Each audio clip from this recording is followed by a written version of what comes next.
Hello friends, તો ઠંડી શરૂ થઈ ગઈ છે અને ઠંડીમાં ઘરના બધા જ સભ્યોને ભાવે તેવું ગરમા ગરમ ખજૂરનું દૂધ કે ખજૂર મિલ્કશેક પણ તમે તેને કહી શકો છો અને બિલકુલ તમારા શરીરને ઠંડીમાં ગરમાટો આપશે. તો તેની માટે અહીંયા મેં 7 નંગ ખજૂર લઈ લીધું છે અને ખજૂરને આ રીતે તેની અંદરથી બિયાનો ભાગ એટલે કે બીજનો ભાગ જે હોય તે કાઢી લેવાનો છે અને બધા ખજૂરને તે રીતે કાઢી અને તૈયાર કરી દીધું છે. ત્યાર પછી તેને બાઉલમાં લઈ લઈએ અને તેની સાથે અહીંયા મેં 3 અંજીર લીધા છે. અંજીર અને ખજૂર બંનેની અંદર ગરમ હોય છે એટલે આપણને શિયાળામાં તે ગરમાટો આપે છે. અને ખજૂર અને અંજીરને બંનેને આપણે સારી રીતે ધોઈ લેવાના છે. ત્યાર પછી અંજીરના આ રીતે નાના ટુકડા કરી લેવાના. અને આ રેસીપીમાં આપણે 4 લોકો માટે બનાવીએ છીએ અને કુલ ટોટલ દૂધ તમારે 750 ગ્રામ જોઈશે. તો થોડું દૂધ ખજૂર અને અંજીર ડૂબે ને તેટલું દૂધ રેડી અને ગરમ દૂધ કોસેર્યું દૂધ હોય તેવું રેડી અને તેને અડધા કલાક માટે પલાળી દેવાનું. ત્યાર પછી અહીંયા જો બીજી બાજુ મેં મીડિયમ લો ગેસની ફ્લેમ ઉપર બીજું જે દૂધ હતું તેને ગરમ થવા માટે રાખી દીધું છે અને અડધા કલાક પછી અહીંયા જો ખજૂર અને અંજીર બંને વસ્તુ સારી રીતે પલળી ગયા છે ત્યાર પછી આપણે તેને મિક્સર જારમાં લઈ અને પીસી લેવાનું છે. તો જો બધી વસ્તુ મેં મિક્સરમાં લઈ લીધી છે પણ મિક્સર જાર નાનો છે એટલે મેં થોડું દૂધ કાઢી લીધું. ત્યાર પછી અહીંયા જો આ મેં થોડા ડ્રાય ફ્રૂટ લીધા છે.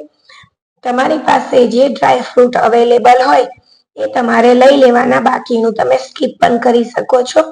કાજુ, બદામ, પિસ્તા અને ખસખસ, 1/2 ટીસ્પૂન જેટલી ખસખસ લીધી છે. ખસખસ એ શિયાળામાં આપણા કમરના દર્દ માટે સારું હોય છે.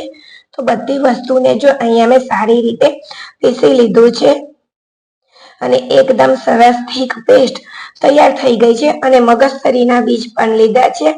તમારી પાસે જે વસ્તુ અવેલેબલ હોય ને એ તમે લઈ શકો છો. આ બાજુ જો દૂધ પણ સરસ રીતે તેની અંદર ઉભરો આવી ગયો છે. તેને ઉભરો આવી જાય ને ત્યાર પછી આ પેસ્ટ તેની અંદર એડ કરવાની છે અને ગેસની ફ્લેમ બિલકુલ લો કરી દેવાની.